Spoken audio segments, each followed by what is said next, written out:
Hello and welcome to Tara Table Talks, and this session is about colorism. Tara Table Talks is a curated series of panel discussions that explore the complexities facing our world through a South Asian lens. My name is Ajay Chhabra and I'm a trustee of Tara Arts, and I'm joined by three very excellent panelists who inhabit the world of literature, activism and the arts. Now, before I talk through how this session will go, I'd like to invite each of the panelists to briefly introduce themselves. My name is Ajay Chhabra. I'm an Indian, male, Fijian Londoner with a green shirt on, with a white t-shirt underneath. I've got grayish hair with some black, and I'm 6 foot tall. Over to you, Suman. Hi everyone, my name is Saman Javed and I'm a journalist at The Independent. Today I'm wearing a baby blue jumper. I am a medium brown-skinned woman and I have black hair. Thank you, Saman. Jonah. Hello, my name is Jonah Batumsi. I'm a multidisciplinary creative and founder of the Blending Project. I am 5'9", roughly 180 pounds now. I forget the stones conversion. I am wearing a porky hat, I've heard it called. I have a goatee and I am Hershey colored chocolate. And I have a tweed jacket on today over some black jeans. Thank you, Jonah. And finally, Abdul. Hi, I'm Abdul Sayek. I'm artistic director of Tara Arts, and today I'm wearing a black t-shirt. I've got a bit of a stubble and a moustache, a thin line. I am of South Asian heritage, fairly dark skin, and that's me. Great, thank you. Thank you, all three of you. So the official definition of colorism is prejudice or discrimination against individuals with a dark skin tone, typically among people of the same ethnic or racial group. Now, what we'll attempt to do here over the next hour or so is really to start a conversation about this subject matter, and to really dive deep into personal experiences and the lived experience. And I think as we enter this new decade of change, and there's lots of change happening around us rapidly, the lived experience is really important. And each of you have examples of that. So we look forward to hearing about that in more detail. The previous two conversations for our Tara Table Talks were unconscious bias and mental health. And this is the third in that series around colorism.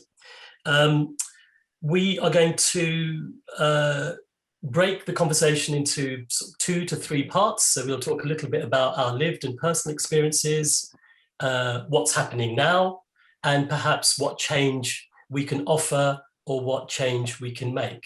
And what I'll ask of the three of you is, towards the end of this conversation, is what is our ask and what is our offer? What are we asking for and what can we offer? But I'll ask you all to save those 3 nuggets for towards the end of the conversation. But I'm sharing that with you now so that you have time to perhaps think about that. I'll remind you again somewhere towards the end. So what I'd like to do is kick off with Saman Javed. Saman is a lifestyle reporter at The Independent, where she writes daily news and features.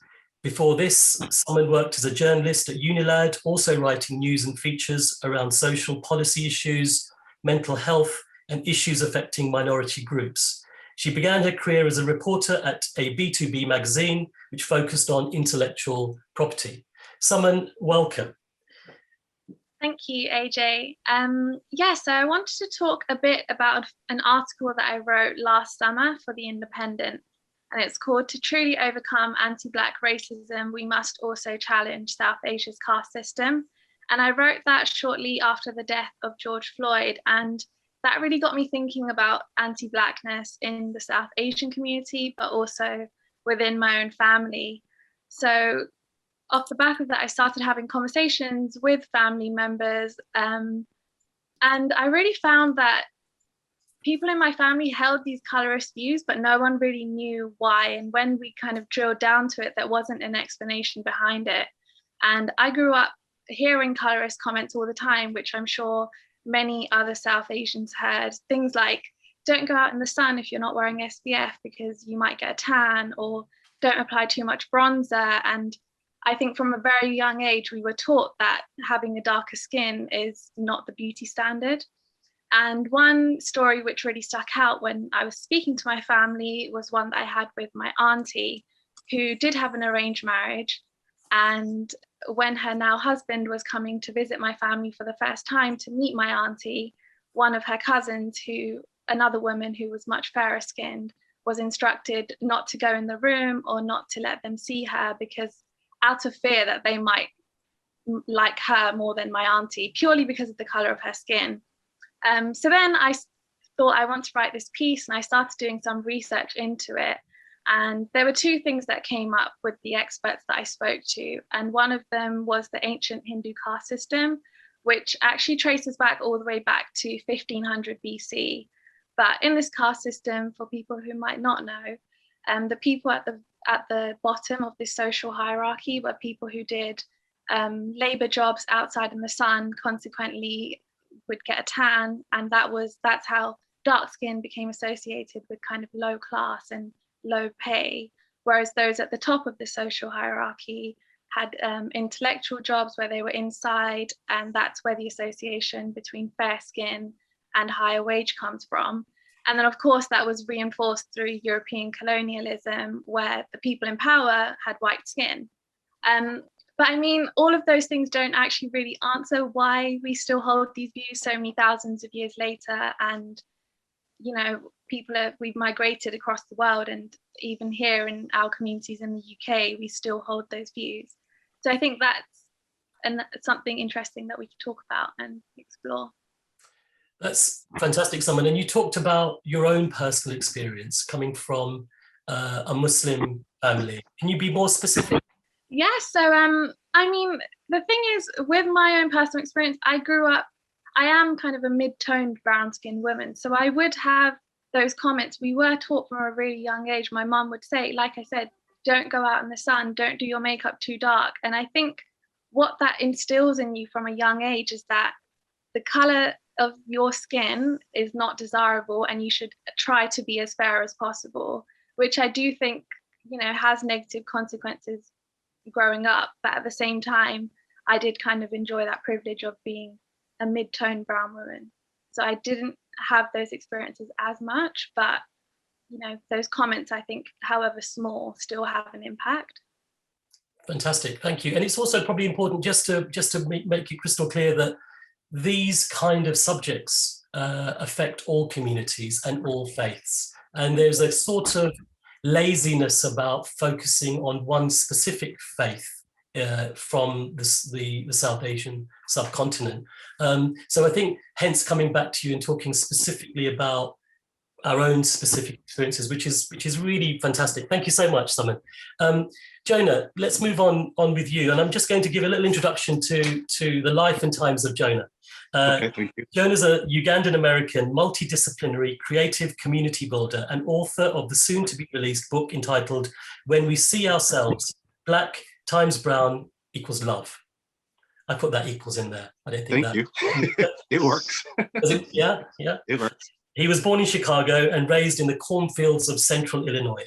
In 2001, following a successful collegiate basketball career, he studied abroad in Dublin, in Ireland, where he met a South Indian princess who later became his wife.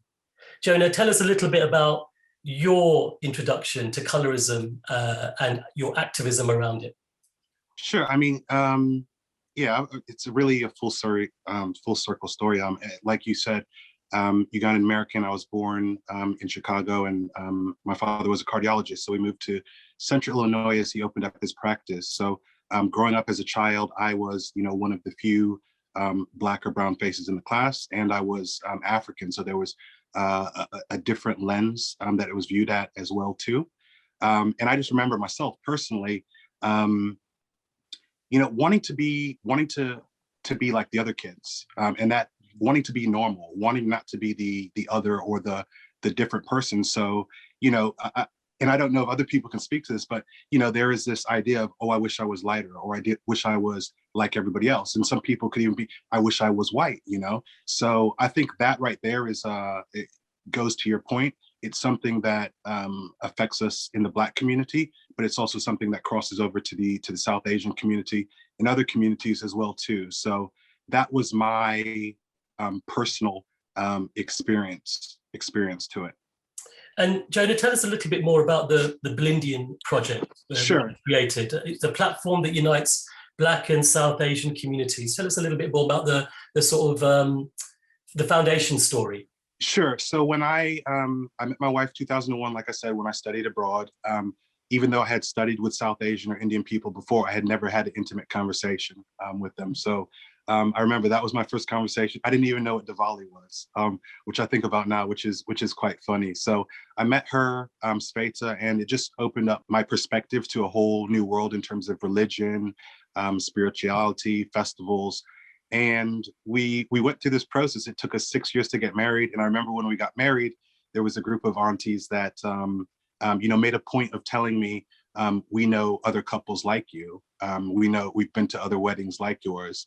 And remember it to this day. And it wasn't until 10 years later that we met another couple that resembled us.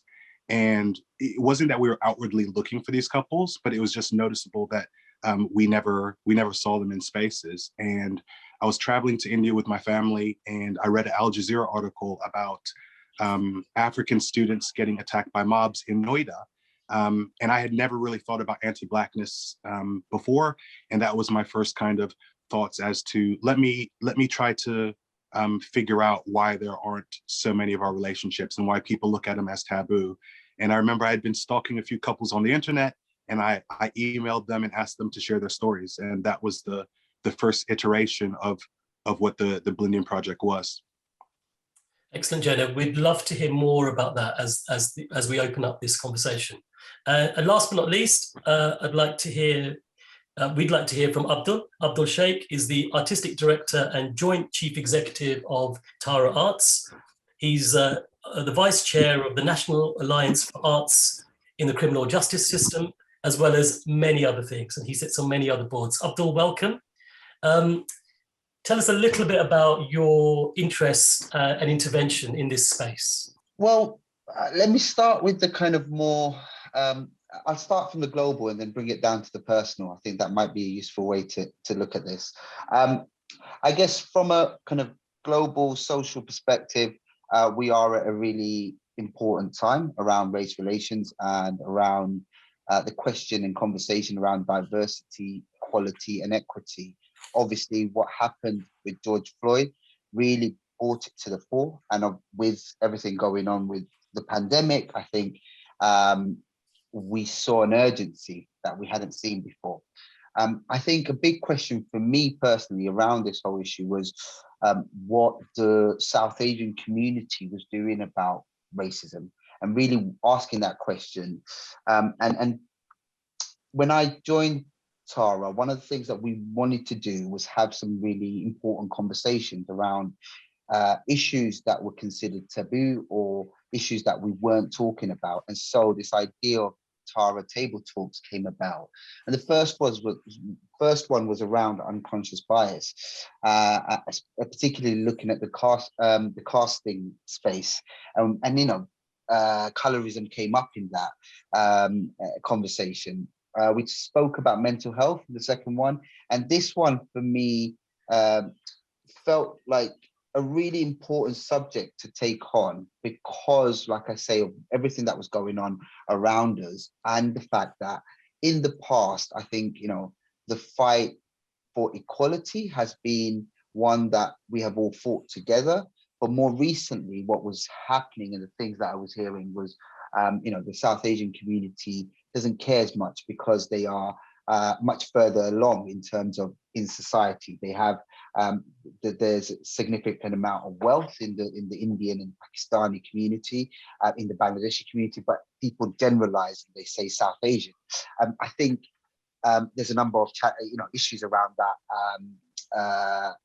that school of thought, because the Bangladeshi community is one of the most deprived in the UK. But equally, I think, the conversations that were going on in the past where black was a political term and everyone who was non-white was termed black. And I think we all got under that banner.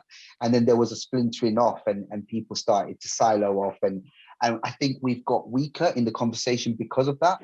And so I was really keen to kind of come back and talk about this, because I think there is an important part of this conversation, which is about how do we become more political together rather than how do we become more political individually. And I know obviously with Tara's history being South Asian, more specifically, I guess, Indian, it was an important part of the conversation in terms of the next chapter. How do we broaden it out? How do we capture the nuances that exist? How do we capture the differences that exist, but also the similarities that exist amongst the diverse communities in the UK? So that's the kind of global thinking. I'll bring it down to the personal now. So I am one of 7, and throughout my life, I'm quite dark in my family. I'm the darkest probably, actually. And my dad was quite dark. My mum was really light, and they had babies, and we all came out really in different shades, as is the case. But interestingly enough, I've always been the one that has a lot of jokes which are centered around color. So, for example, throughout my life, it was like, well, we'll get you a fair skinned wife. Don't worry about it. Don't worry that you've got dark skin. We'll make sure we find you a fair skinned wife, which they thought was funny. But for me, I didn't quite understand it. And when you're young, you don't quite get it. But I think as I got older, equally kind of reactions to black people from family members, in terms of just walking down the street and crossing the road because a black man was walking down, walking on the same part of the pavement, was really interesting to observe. And as I got older, I guess I was really interested in why we did this and why did.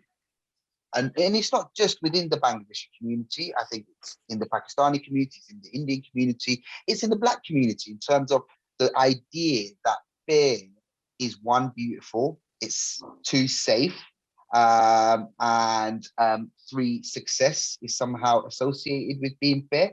And you can look at Bollywood, you can look at Hollywood, you can look at music. There's definitely a conversation around, would Beyonce be as big as she is if she was darker than what she is? Mariah Carey. It's just really interesting in terms of how, when we look at the world and what we have in front of us, where does this come from? Where does this prejudice come from? Where does this thinking come from? And I think the personal for me, came, and it hasn't stopped. And this is the other thing. So I've had a child who's of mixed heritage background. Her mum's Jamaican. My wife is Jamaican. So she's of black British background, but her family heritage is Jamaican. And it's interesting because even now, the idea of fair skin is a really interesting conversation in our family. And, I have had to challenge my family quite regularly about this. And I've challenged my friends because there is something intricately linked to this idea of black being bad. I don't know why, but it's in our community in a way that really is frustrating. But equally, I want us to have this conversation, and I want us to challenge people to think differently and ask that question of themselves. Because if we are, we're heading towards we are in a world where people are mixing. We are advocating for people mixing with each other, living side by side. So why aren't we doing it? And why aren't we really holding on to those values? Why aren't we living those values? Is a really important question. So maybe we could talk about that. Sorry, I went off into a bit of a monologue, but yeah, these are the reasons behind it. It's all good. It's all good, Abdul. And some of the best conversations are about individual monologues, because it allows us time to reflect on how we contribute to what you said. So I thought, just perhaps speaking on behalf of the other two, just you putting it into a global and then a personal perspective was really helpful. And I hope that comes across to our listeners and our viewers. A couple of things I just wanted to reflect on. I think, you know, we are an arts organization. You briefly touched upon entertainment, Hollywood and Bollywood. I just wanted to reflect on a Canadian website that says this form of discrimination has led to a lack of representation for darker skinned people in film, noticeably in Hollywood and in Bollywood, with roles instead going to Black or Asian performers with lighter skin tones. So I would just ask you to hold that thought just for a minute, because I'd love to hear your reflection on those views. I've been binge watching Netflix series from the Indian subcontinent for the last few months, some absolutely excellent TV series. The writing, the performances are incredible, but there's a reoccurring theme of colorism. I look at the South Asian performers that have moved from that part of the world to California and are working in LA and working in on the East and the West Coast, and colorism also comes into play there. So it is a sign of our time, and I think it's you know, just reflecting back on what you were saying earlier, it's really, really important to really open up this subject. And just one other thing I just wanted to briefly reflect on. When we talk about the South Asian diaspora, my mother's from Fiji Islands in the South Pacific, of indentured heritage, so great-grandfather originally from Central India. And there are many people around the world that are from other parts of the world, the Indian Ocean, the Caribbean, South America, the South Pacific, who have a homogenous culture, a third culture or a fourth culture. Indeed, the foundation of Tara was created by young men and women who had African, East African heritage, Indian heritage, and then their parents made Britain their home. So I think it's so important to reflect on, you know, it's complicated, you know, but it's so wonderful that within these complexities, there is a really clear through line where people have more than what meets the eye. I just wanted to reflect on that. Suman, can I come to you, please? Yes. What you know, that, you know, I think the example that you gave of your aunt and your mother, and the place in which your aunt found herself, and how it kind of opened your eyes up to this specific area. Tell us more about that, and specifically about the sort of geographical location of the culture and the community of your family. And are there other examples that you've come across since, whether it's within your social network or outside of it? Yeah, so my family is Pakistani, and originally we're from a place in Punjab, just outside of Jhelum. And my mum was actually born in England, but spent some of her life in Pakistan. And all of her siblings were actually born in England, but have lived between the two countries. And my dad was born in Pakistan and then later came to England. I think one of the things another example that I can give you is that we kind of grew up hearing a lot, is that comments like, and also one thing I will point out is that my personal experience is that I've seen colorism in my family affect women a lot more than men. And one of the things we would hear is, oh, she's pretty, but she's quite dark. Oh, she might be prettier if she had fairer skin. And I mean, another thing that I also wanted to touch on, I've had my own family members, growing up, I've seen my aunties using skin lightening creams like Fair and Lovely. And that obviously comes from a desire of wanting to look fairer because they think that that is what's more beautiful. And actually, I wanted to mention a statistic that I found while I was researching my article. There is a report by the World Health Organization which estimates that the skin lightening industry globally will be worth $31.2 billion by 2024. So I think it just really highlights that there is still a huge appetite for these creams out there, even though people's perceptions might be changing. And another interesting aspect, I think, also is how I do think, to an extent, this issue disproportionately affects women, but I'm not sure if you wanted me to touch on that now or speak about it a bit later. I'd love to. I'd love to hear more about. I think the gender perspective is really, really important. I think it's something I'm familiar with. I you know, those examples that you just gave, I've been party to, or I've overheard in conversation. So yes, I mean, Meet Ajay, the sociologist, you were just reflecting on that, on those statistics and data, who's the author of The Global Beauty Industry. She has made a comment that says physical attractiveness, whiteness, and youthfulness have accrued capital, just as darker skin color, hair texture, disability, and aging have devalued feminine currency. So yes, let's talk about that. Yeah, that's really interesting, because this is the key quote that stuck out for me when I was doing my research. One of the experts talked about how for women in South Asian cultures, especially when you take in the kind of patriarchy back home, which is kind of magnified, and I think things are changing now, but I mean, during my parents' generation, when maybe women weren't really the sole breadwinners and men were kind of the prize as of such, she talked about how your beauty for women is your cultural capital, because that to an extent is what's going to ensure you a good husband who's, you know, going to provide you with a good life. So it's much more kind of, for a woman who's darker skinned, there are much more negative consequences as opposed to a man who is darker skinned, because he can kind of work his way up this social hierarchy by, you know, attaining a good career and being able to provide for a wife. And it sounds, when I'm saying it right now, it sounds like I'm talking about the Middle Ages, but actually this still exists right now back home in Pakistan, and it wasn't so many years ago that this was happening. So I think it's definitely still an issue that does disproportionately affect women, just because of where society places women, and just how we have patriarchy here now. I think that's just another example of that. The colorism just feeds into it. And tell me, Simon, do you still come across those views in your close family connections here?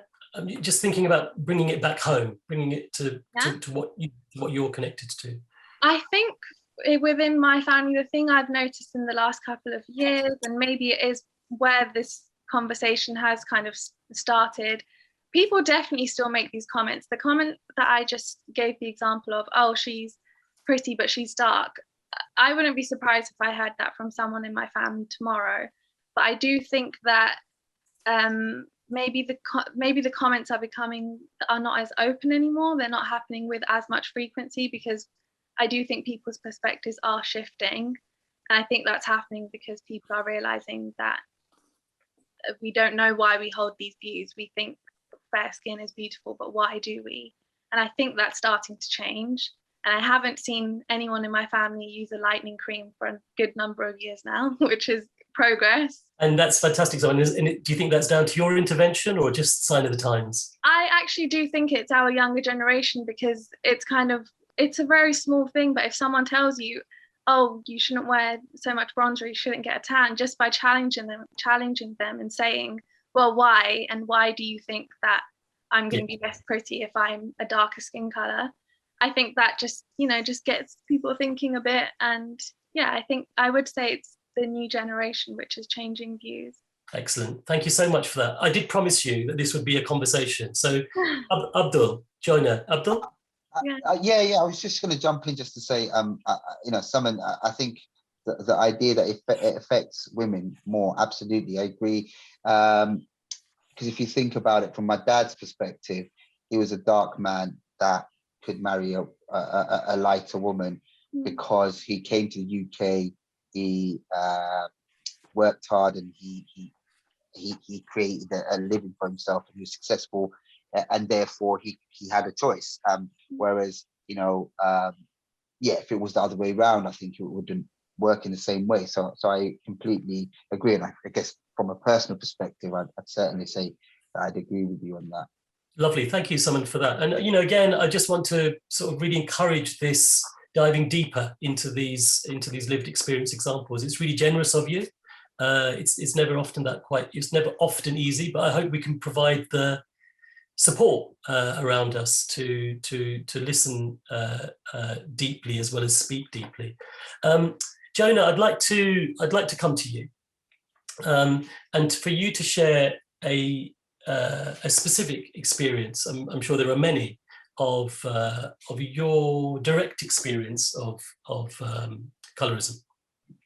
Sure. So this is to my children, because it's an interesting dynamic. You know, my wife is Indian, so there's that kind of whole big conversation around our children and how we raise them to you know, embrace their skin color and be comfortable. So a story was, you know, you have this idea of what age do we start talking to our children about their skin color? I personally wish that we could have waited till longer. You know, she was 9 or 10 or something like that. And I remember she was in reception, my daughter was, and it was a white girl who told her effectively, "You can't come to my party because you're Black." And like, that was so devastating for me for both of us to hear that. And I remember my daughter held up her hands and was like, "But look, my hands are white. Can I come to the party?" And again, it's so devastating. And you know, we've traveled back to India. This is bringing it full circle. We've traveled back to India, hung out with the family there, and just with the community over here as well too. And you know, there's almost this, well, there is this fascination with skin color, and you start to hear about it and think about it more as children are coming around. And it's almost as if the color of our children is almost more important than the health of their children. You know, it's the talk, it's what's their skin tone going to be like. It's once they're born, it's like they were lighter when they were younger. And I don't think that people are trying to be malicious with it. It's just so ingrained in how they have grown up and what they've heard that it's just almost kind of natural. It's just natural speak. So my daughter, just like you were saying, Simon, you know, having conversations with family members. And, you know, I remember there was one situation where the conversation was, you know, put on your sunscreen. I advise people to put on sunscreen as well too. It is a safe thing to do. And my children were like, you know, why can't we go out? Why can't we play in the sun? Why can't we do it? And this person was just like, because you'll get Black. And it was like, she was about to say Black, and she realized who she was speaking to and had to stop herself. And again, back to our children, you know, we want them to be comfortable in their Black and brown skin. And it's just so damaging to start to have them questioning themselves and their color and their identity from that early of an age. So it just kind of brought it all back full circle to myself when I was a young kid, and, you know, questioning what it was like to be the other. It's a moment, isn't it? It's a real crossroads moment when, as a parent, you are faced with a moment in your life that you never quite expect. You know, perhaps you read about, and this is where we are. I guess this is where we are. I'm just reflecting back briefly on a little comment made in a BBC article aimed at women of colour in 2018. A lot of the rising stars and the people who are the highest in the industry are light-skinned. So I come back to we're an arts organisation. You know, where are we heading with this? You know, who's making those decisions? You know, what interventions can we do? You know, clearly, Jonah, you were placed as a parent, as a father, to make that intervention. Who else has that responsibility? You know, educators, other leaders of organizations. How does that change begin to happen, and how does that change? What does that change look like? Abdul, with that spirit of change, where do you think that can head? Where do you think that can go? I think, look, London's going to have. I think there's a report or study done where 50%, I think they're estimating 50% of London's population will be of mixed heritage background in, I think, 30 years or 20 years. So the idea of multiculturalism. I think, we speak a lot about multicultural societies, but actually what we mean by that is ghettoized communities which live side by side, but actually the mixing and mixing doesn't happen. People tend to kind of live in their silos. But London is changing, and I think other parts of the UK are also following suit. The younger generation, like someone earlier said, are much more aware of these issues and are challenging these issues.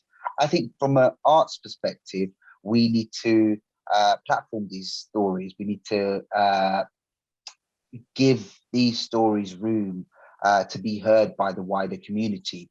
We need to be part of bringing people together, to allow for these conversations to happen, to create safe spaces, to enable people to voice their thoughts, and then in turn find a meeting point in order to try and resolve some of those issues. And I think that's the biggest challenge, right? It's where do people go to have these conversations? Because one of the biggest barriers, for example, in the Bangladeshi community, I'll use my mother. One of the biggest barriers for her was the fact that she didn't speak English, or she didn't speak very good English. So for her to be in a room with others, they had to speak Bengali.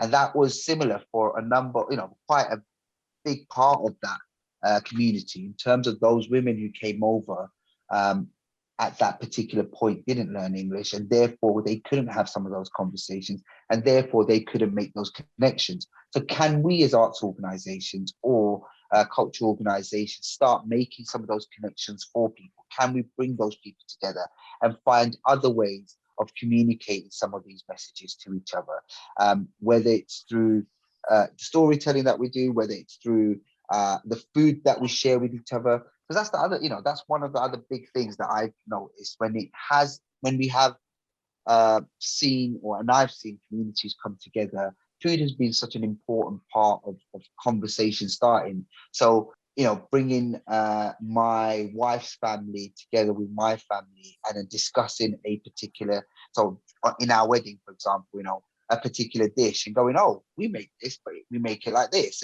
And so then this conversation starts around something that they can all identify with. And that's our job, I think, arts organizations, to find the things that are that we have a commonality around in order to create the conversations. But equally, the young people are doing it, whether we are there or not. I think the young people will be doing it. These platforms are there, people are having those conversations, but I think it's also part of our job to bring the older generation in to be aware of these issues and also be part of these conversations. It's really, really interesting to hear, Abdul, you talk about the wider aspects of culture where arts can intervene, and that aspect of bringing people together who might not necessarily have the mechanisms and tools, like the English language, to go and watch a piece of theatre on the stage where two actors are talking to each other endlessly for 2 hours with a table and chair and one light looking at them.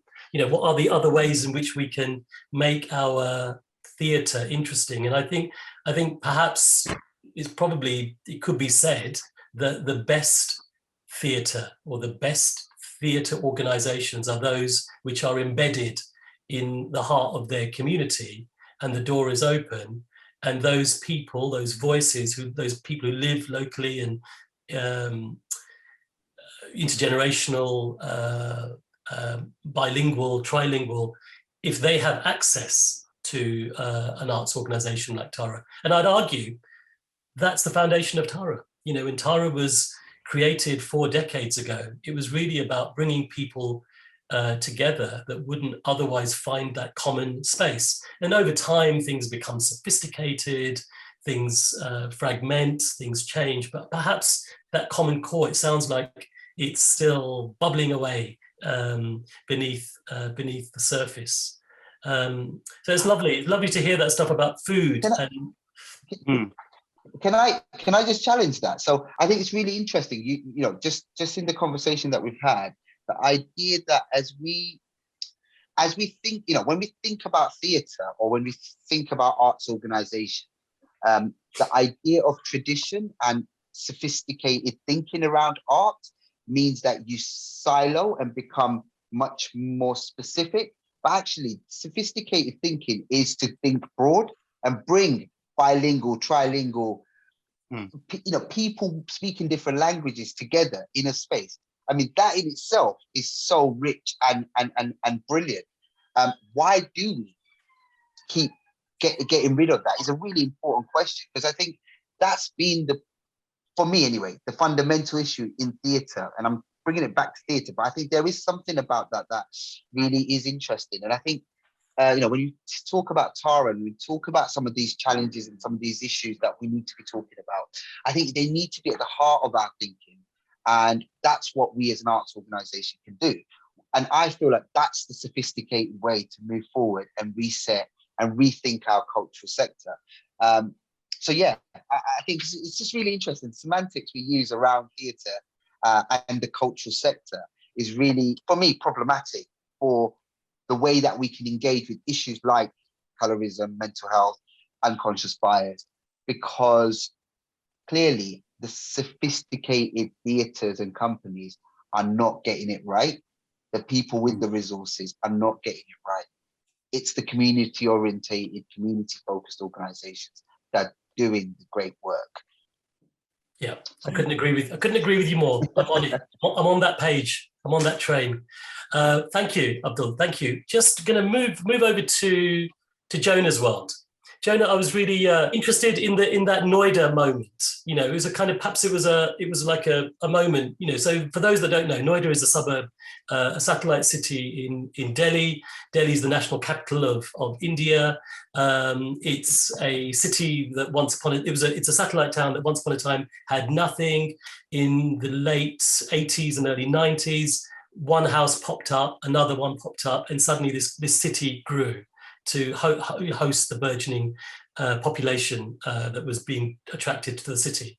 So, and then at the time, also during that period, Delhi, the government of India, were making really powerful continued connections with East African and West African students. So during my time in Delhi in the late 90s and throughout the 2000s, I would always come across East African and West African brothers and sisters. And and then I would kind of always connect it back to London. I'd say, who's in London? What are you doing in Delhi? There would be stuff like students, doctors, technicians, politicians, all sorts. So I'm really interested, if we could just reflect to our audience briefly on that light bulb moment or that connection moment, Jonah, that you made.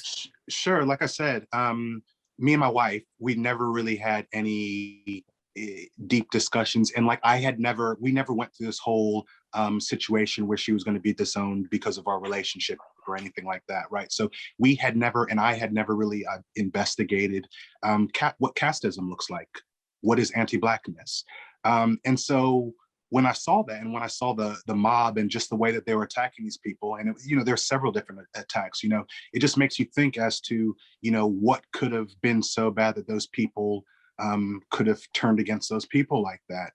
And it was wanting to connect with like-minded people, hear their experiences, share and uplift their experiences. And that was finding out that there were common threads in everyone's story.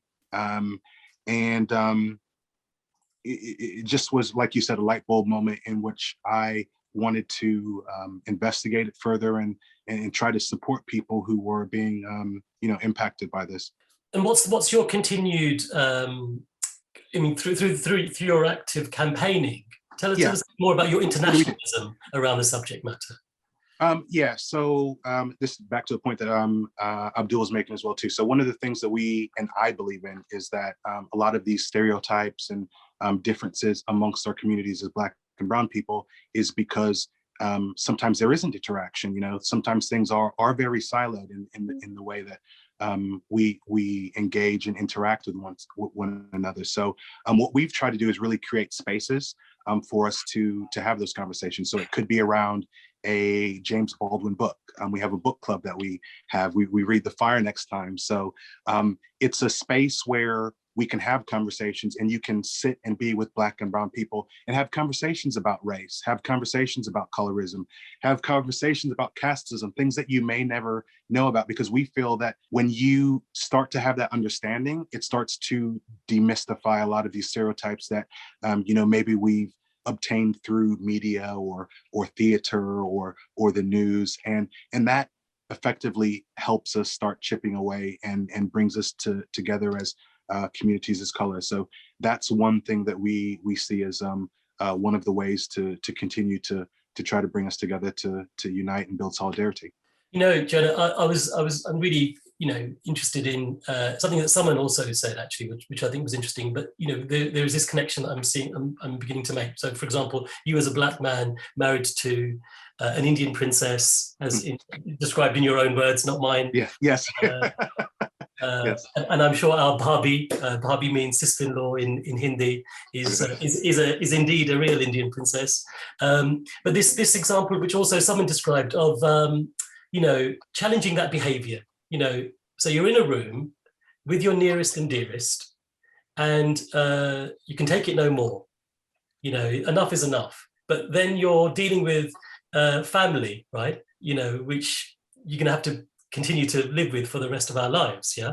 How do you challenge that behavior? I'm really interested in what you were saying earlier about just describing the elephant in the room, and then allowing that, and just perhaps reinforcing it again and again and again, because those subtle changes perhaps make the difference. Things don't happen overnight. I think we can agree, but we don't want to lose people either.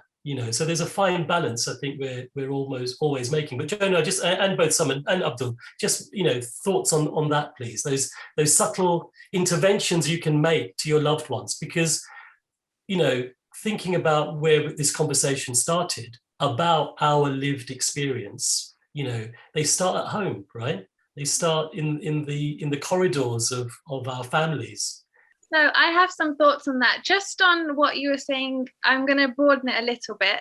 Just where you were talking about the small comments, one of the things that was really eye-opening for me when I was writing my piece is that, for my family, it might just be that really small comment of saying, oh, don't go in the sun or don't apply that makeup. But what I found was, when you have those people from the lower caste, the Dalit community, they're facing real life repercussions purely because of the color of their skin, and they're facing that from their own community. So I think for me, that was the real light bulb moment of like, this might be a really small comment just in my life, which just passes me by, but though that trail of thought and those kind of comments are fueling people out there in the world who aren't allowed in religious spaces, who are facing death threats every single day. And there is a real connection between that.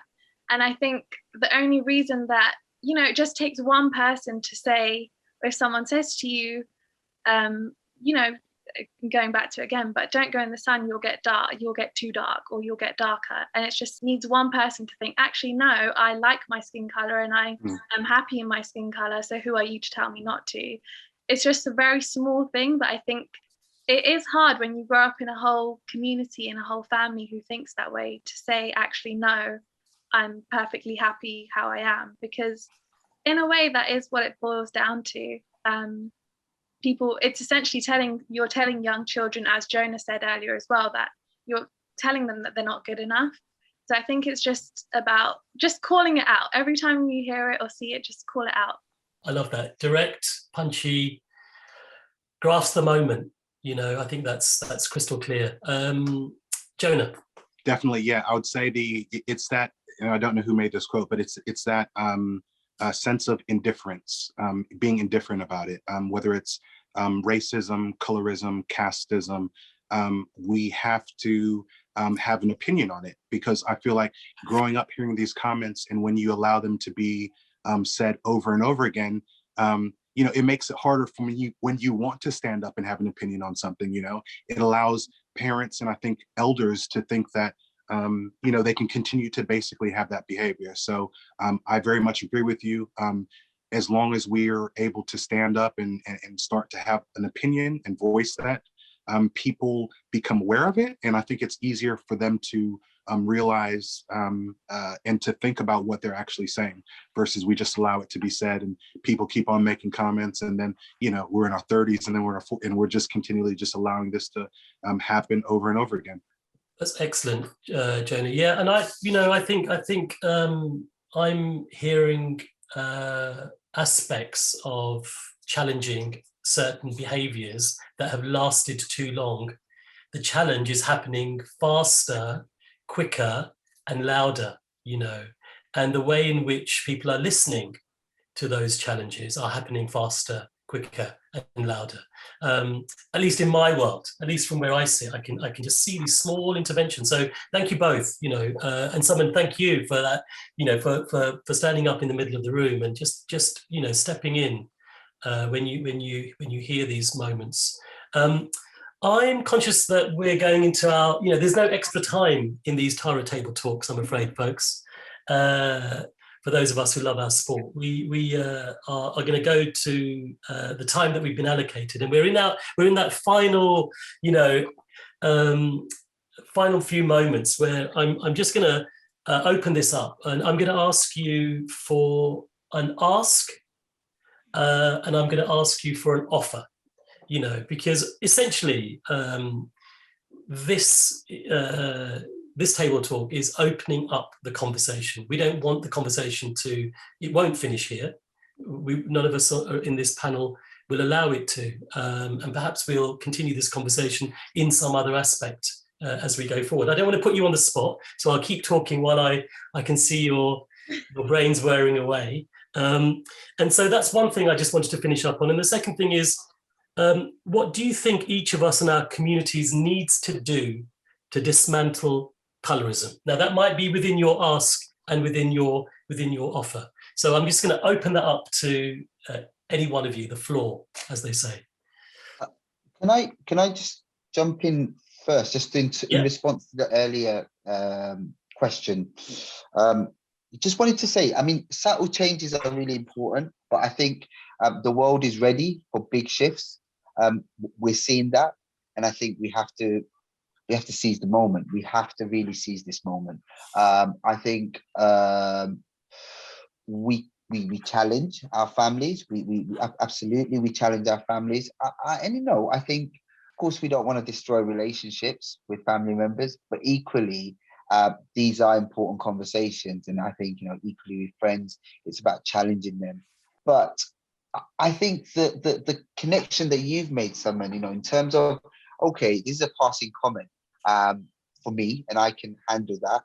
But actually, this is causing someone to really worry about whether they will live or not, or worry about whether they can feed their family or not. That, I think, that context, that kind of global picture context around colorism and these ideas, and I think will really reinforce or really push forth the severity and the real kind of weight of this issue. And I think that's really important for us to kind of draw in. And you know, I'm sure some of my family members will be watching this, and I really want them to think about this, you know, in terms of the things that they've said and what you've just said, Simon. You know, how does that make them feel? Because I'm sure they don't want that, and they don't really look at it in that perspective. Yeah. But that's the kind of challenge I want to lay down to all of our community, to say, look, yes, you might see this in the context of your everyday, and it doesn't really shift anything too much, but in someone else's life, it's completely shifting their world. So we need to think about this, and we need to try and eradicate it sooner rather than later. And then the other thing, in terms of my ask, would be that we work, you know, like-minded organizations come together to create spaces to continue these conversations, to tell the story. So, you know, like the Belindian Project's a really brilliant platform to share those stories for people to go to. But beyond the kind of the couples and the people who have an interest, how do we open that out so a wider audience can see what's going on here and be aware of it, so that they can see the beauty of what can happen when we become much more open. So that my ask is, you know, how can we open up some more of these spaces? How can we create more of these spaces? And I ask that everyone comes into those conversations with an open mind and a willingness to listen. Yeah, so that's Excellent. me. Sorry, I've kind of merged two things together. Very good. We love mergers and acquisitions, particularly cultural ones. Right. Cultural ones which make stronger connections. You know. The same question, ask and offer. Summon Jonah. Please feel free to whoever would like to step in first. Yeah, I don't mind going first. So I mean, I don't know which one is the ask or offer here, but one thing I would say which was helpful for me in trying to shift my family's perspective, which I would offer for anyone else to implement, is that when I know I spoke earlier about calling out those comments, but to explain that a bit further, when you're having these conversations, I think just try and ask your family members, why is it that they think this way? And I think what you'll find, which I found with my family and with my mom especially, is that it's that sudden click where they're like, actually, I don't know why I view light skin to be more favorable than dark skin. And I think just, because I do think people are kind of going about their lives with these views without really thinking, well, why do I have these views? So I think just kind of trying to have that conversation and drilling down to why do you hold these views will open up people's minds. And then the other thing also, I guess I would ask anyone else to, like I spoke before, just go and research the Dalit community, because I think when you hear about or when you read about how these colorism is affecting people on a day-to-day basis, that's when it kind of just really drives it home why it's so important that we challenge it. Simon, thank you so much. And last but not least, Mr. Jonah. Sure. Your ask, your offer. Yeah, so my ask, similar to both people who've spoken before, I think just to what Abdul said, there hasn't been another time like this in our lives that we've had the opportunity to actually have be this free to actually have these conversations. I think when you look at all kind of spheres of our lives, you see people challenging racism and colorism and things like that. So it's up to us really to have the conversation. Even when I think of like Kamala Harris, there's no reason that we can't have these type of conversations. There's so many things that are just right in front of our faces that kind of open up these doors to make these conversations much easier. I don't feel like it's cold conversations when you're just walking in and talking to your family and saying, look, let's talk about this. There's just so many relevant things happening around us in the world to open up the conversation. So I feel like it starts with us. It's up to us to have these conversations. It's up to us as practitioners to employ and cast people who look differently instead of there's this crazy thing such as brown face where you just darken somebody's shade of their skin to make them look like they're darker skinned. Let's open things up. Let's use and let's allow people to express themselves and be represented. So that's my ask for people. In terms of what I'm offering, our platform is a storytelling platform. We are always open to have conversations, to collaborate with others who want to have these serious conversations. So reach out to us, engage with us. Like I said before, this is the time. We are ready to make change. And that's me. Thank you. Jonah, thank you very much. Thank you for the invitation. I think, I hope us as a panel and the people listening and watching will take that invitation up. You mentioned Kamala Harris. Kamala, if you're watching, we hope you are. Let's make this bigger. Let's open it up to East Coast, West Coast. Let's connect these global diasporas, which you're so familiar with. So thank you for mentioning the Vice President's name, Jonah. Any final thoughts? We're just about to finish. Any final thoughts? Abdul? Yeah, sorry. One more thing I forgot to add, I guess, in terms of what we could do or how we could present this to family and friends. I'm going to bring up George Floyd because I think it's important. But if you look at that video, the person stopping or trying to stop people from looking is an Asian American. And I think this is really important, you know, as minority groups in places, we have to think about our actions. We have to think about how our actions are affecting others from minority groups. And in that instance, I think, you know, it's a really important thing because he didn't put the knee on his neck, but he was part of it. He was part of that moment. And he, you know, and I think it's important that he, or not just him, but beyond that, we need to understand that we are in a world where it is Eurocentric. It is a world that is dictated to by white people.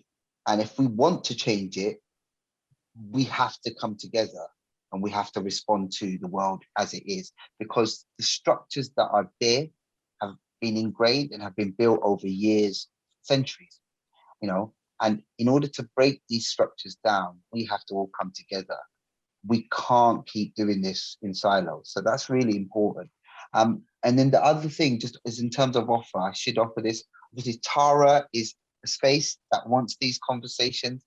We want to present stories of this nature. We want to be having these really important, much needed, urgent debates, not just about this, but beyond this, about all of the issues affecting us. And we're really, you know, we are setting down the gauntlet in terms of wanting to make a shift in the sector, wanting to change the way that we're thinking about a range of different things, from casting to the stories to the way we create, and where we put these shows on and these stories on and how we engage with our audiences. So come and talk to us. You know, we're really interested in how we do that. We're talking to people like Jonah. We're talking to other people who have got these platforms that we can engage with. So if you have got a platform and you want to have a conversation, you want to engage with us, then come and talk to us. We want to be a home for these types of conversations, and we want to be a home for change. Excellent. Thank you, Abdul. Like all good cup finals, we did go into extra time. Did we not? Yeah, we did.